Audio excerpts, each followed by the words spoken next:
तो जो तुम्हारी सहेली थी, हमारी सहेली, कौन सी सहेली? तो सहेली नाम है किसका? टेबलेट का, है ना। उसका नाम ही सहेली इसलिए रखा है क्योंकि वो महिलाओं की सहेली है ना। महिलाएं जब उसको खाती हैं तो वो उसको, महिलाओं को प्रेगनेंसी से क्या करती है? बचाती है। हम लोगों ने कल ओरल कॉन्ट्रासेप्टिव पिल्स देखी थी, उनको महिलाओं को 21 दिन तक खाना पड़ता था लगातार, है ना। फिर अगले 7 दिन भी उनको आयरन की पिल्स खानी पड़ रही है ना। उसके बाद लखनऊ जो तुम्हारा CDRI था, है ना, centre for drugs, central drugs research institute of Lucknow, है ना, CDRI। तो उसने एक पदार्थ खोजा जिसको कहते हैं सेंटक्रोमेन। क्या कहते हैं? सेंटक्रोमेन, है ना। ये गैर स्टेरॉइडल होता है, इसमें कोई हार्मोन नहीं होता है, तो इसी को खिलाया जाता है। किसको? महिलाओं को। और इसी का नाम दे दिया गया क्या? सहेली, है ना, इसी सेंटक्रोमेन का। तो अगर आप लोगों से पूछे कॉम्पोजिशन क्या है सहेली का, तो आपको बताना है सेंटक्रोमेन उसका क्या है? कॉम्पोजिशन, यानी कि उससे वो क्या है? बना है। ठीक है। आप लोगों से पूछे सहेली को टेबलेट जो है उसको कितने दिन खाना पड़ता है? क्या रोज खाना पड़ता है? नहीं, 7 दिन में एक बार, यानी कि वो साप्ताहिक गोली है ना। वीकली उसको एक बार क्या होता है? लेना होता है। ठीक है। जैसे उसको लिया जाता है तो क्या करता है? यहाँ पे एस्ट्रोजन के, ये क्या है तुम्हारे? एस्ट्रोजन के रिसेप्टर हैं। किसके हैं? एस्ट्रोजन हार्मोन है, उसके रिसेप्टर है ना। तो ये क्या करता है? सेंटक्रोमेन जाकर के इनसे बाइंड कर जाता है एस्ट्रोजन हार्मोन से। जैसे ही बाइंड करेगा, इसने एस्ट्रोजन हार्मोन को क्या कर दिया? मॉडिफाई कर दिया। इसका मतलब है कि अब एस्ट्रोजन इससे बाइंड नहीं कर पाएगा, और जब एस्ट्रोजन इससे बाइंड नहीं कर पाएगा तो एस्ट्रोजन ही तो था जो कि गर्भाशय की दीवार को बनाने का काम करता है। तो ये गर्भाशय की दीवार बनेगी नहीं, और जब बनेगी नहीं तो वो क्या सुटेबल होगी इम्प्लांटेशन के लिए? उसके लिए क्या बोलते हैं उसको? प्रत्यारोपण नहीं, अंतरोपण, है ना। अंतरोपण के लिए वो क्या नहीं हो जाएगी?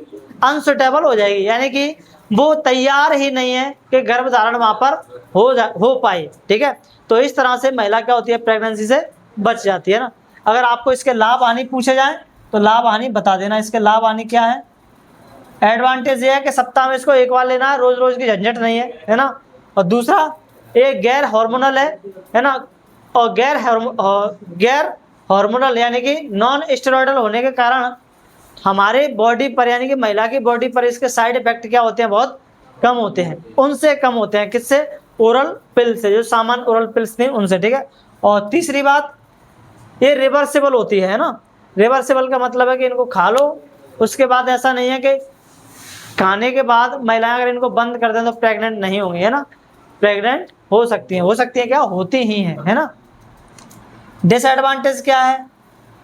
डिसएडवांटेज ये है कि जिन वुमेन्स की जो पीरियोडिक साइकिल है ना, मेंस्ट्रुअल साइकिल है, वो अगर इरेगुलर है, कभी आ रही है फिर कभी आ रही है, रेगुलर नहीं है कि हर 28 दिन में आती हो, ऐसा नहीं है ना। 28-30 दिन में आती हो, बहुत ज़्यादा इरेगुलर है, इधर उधर टाइम उसमें बहुत ज़्यादा हो जाता है, डेज का गैप, है ना। तो ऐसी महिलाओं के लिए ये टैबलेट्स ठीक तरीके से काम नहीं करती है। ठीक है। और डजंट प्रोटेस्ट अगेंस्ट एसटीडीज, ये महिलाओं को किससे नहीं बचाती है? एसटीडीज से नहीं बचाती है। हम लोगों ने अभी तक जितने भी मेथड्स पढ़े प्रेगनेंसी को रोकने के, उनमें से कोई भी मेथड नहीं है जो महिलाओं को किससे बचाए? उससे, प्रेगनेंसी से नहीं, एसटीडीज से, है ना। प्रेगनेंसी से सब बचा ही रहे गधे हो। सेक्सुअल ट्रांसमिटेड डिसीज यानी कि यौन संचारित रोगों से नहीं बचा रहे। एक चीज थी जिनके बारे में हम लोगों ने पढ़ा जो एसटीडीज से बचा रहे थे, वो थे कंडोम्स, है ना। उसके अलावा कोई नहीं है जो हमें इनसे बचा सके। ठीक है। उसके बाद आप लोगों से क्वेश्चन पूछ लिया जाए, व्हाट इज सहेली? सहेली क्या है? Right its composition. क्या इसका आंसर लिख पाएंगे? लिख लेंगे ना। सहेली क्या है उसकी डेफिनेशन लिखिए, कंपोजिशन क्या है उसका? सेंटक्रोमेन। ठीक है। उसके बाद आप लोगों से पूछा जाए राइट 3 एडवांटेज ऑफ सहेली, क्या उसके 3 एडवांटेज लिख पाओगे? लिख लोगे ना। अगर आप लोगों से पूछ लिया जाए सहेली को किसने विकसित किया, तो क्या बताएंगे? सहेली को किसने विकसित किया? CDRI ने, है ना। सहेली क्या है, ये किस तरह काम करती है? अगर इस तरह से आंसर पूछ लिया है कि सहेली क्या है, ये किस तरह से काम करती है, तो बता देना कि किस तरह से काम करती है। मैंने यहाँ पे आप लोगों को बताया था, ठीक है, और मैंने यहाँ पे लिखवा भी दिया था आप लोगों को वर्किंग, है ना। क्या कर रही है सहेली? ये एस्ट्रोजन हार्मोन के जो रिसेप्टर हैं उनको ही क्या कर देती है? मॉडिफाइड कर देती है, जिससे एस्ट्रोजन बाइंड नहीं कर पाता, है ना। जब एस्ट्रोजन बाइंड नहीं करेगा तो एंडोमेट्रियम नहीं बनेगी, एंडोमेट्रियम नहीं बनेगी तो वहां पर कोई भी तुम्हारा इम्प्लांटेशन नहीं हो पाएगा, ठीक है, और इम्प्लांटेशन नहीं होगा तो फिर प्रेगनेंसी होगी ही नहीं, ठीक है। उसके बाद थी तुम्हारी कौन सी? इंजेक्टेबल्स, यानी कि इंजेक्टेबल का मतलब है जिनको अपन इंजेक्शन के थ्रू देते हैं ना। तो कुछ ऐसे दवाइयां हैं जिनको अपन इंजेक्शन के थ्रू महिलाओं को क्या कर देते हैं? लगा देते हैं। कुछ नहीं है इनमें, वही है क्या? हॉर्मोन्स, एस्ट्रोजन और प्रोजेस्टेरोन, जो कि हम इंजेक्शन के थ्रू क्या कर रहे हैं? महिलाओं को दे रहे हैं, ठीक है। तो जैसे तुम्हारी वो पिल्स थी हॉर्मोन्स वाली, है ना, जो तुम्हारी कॉमन पिल्स थी जिनको अपन 21 दिन तक ले रहे थे, है ना, oral pills, same to same पूरा का पूरा काम इनका वही है, क्योंकि इनमें भी क्या होता है? वही हॉर्मोन्स होते हैं, ठीक है। तो इसके एडवांटेज क्या है? बता देना कि एक बार लगाने पर लंबे समय तक सुरक्षा, यानी कि एक बार इंजेक्शन लगवा दिया, कम से कम 2-3 महीने की छुट्टी, है ना, 2-3 महीने तक की शांति पड़ जाएगी, ठीक है। उसके बाद स्तनपान कराने वाली महिलाओं के लिए सुरक्षित होते हैं ना, यानी कि ब्रेस्ट फीडिंग जो कराती हैं महिलाएं उनके लिए क्या होते हैं? सेफ होते हैं, ठीक है, ये इंजेक्टेबल जो होते हैं। और हानि इसकी क्या है? लिखिए यहाँ पे, हाँ, हानि इसकी ये है कि रक्तस्राव अनियमित हो सकता है, यानी कि जो तुम्हारा मेंस्ट्रुअल ब्लीडिंग है वो इरेगुलर हो सकती है, और डिले इन रिटर्न और फर्टिलिटी आफ्टर स्टॉपिंग, है ना। जब इसको बंद करते हैं लेना तो फिर गर्भधारण में क्या लगता है? समय लगता है ना, प्रेगनेंसी ठहरने में। लैंगिक संचालित रोगों से कोई सुरक्षा नहीं, देखो यहाँ पर भी कोई सुरक्षा नहीं है STD से, है ना। उसके बाद यहाँ से अभी तक कोई क्वेश्चन नहीं पूछा गया है ऐसा, उसमें नोट्स में नोट लगा था, ठीक है। अगर पूछे तो पूछेगा तो क्या पूछेगा? इंजेक्टेबल किसे कहते हैं और उनके लाभ और हानि लिखिए, कुछ ऐसा पूछ लेगा, ठीक है। वैसे अभी तक पूछा नहीं गया है। उसके बाद है तुम्हारे आपातकालीन गर्भ निरोधक, है ना, इमरजेंसी कॉन्ट्रासेप्टिव।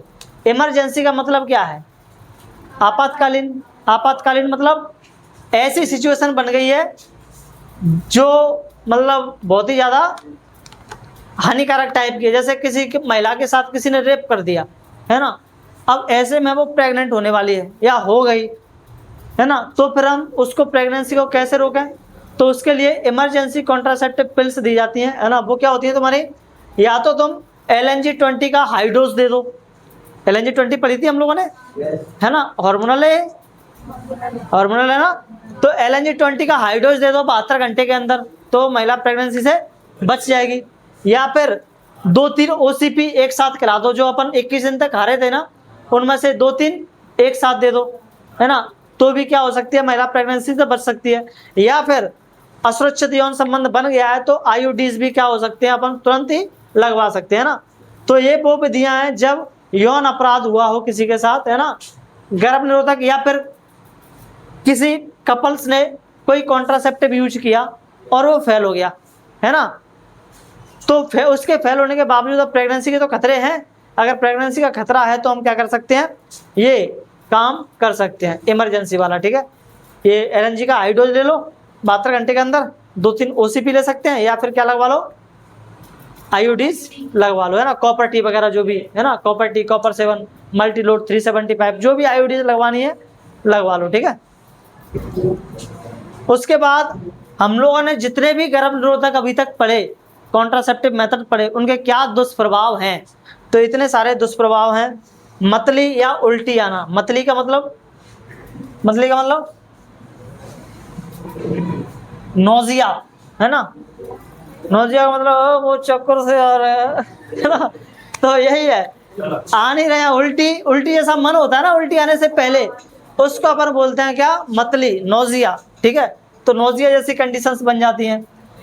एब्डोमिनल पेन, यानी कि पेट में दर्द होता है, और ब्रेक थ्रू ब्लीडिंग, यानी कि जब मेंस्ट्रुअल साइकिल होती है तो ब्लीडिंग ही नहीं रुकती है, ब्लीडिंग ही चल रही है लगातार, है ना, ऐसा हो जाता है। या फिर रुक रुक करके ब्लीडिंग होती है बीच बीच में।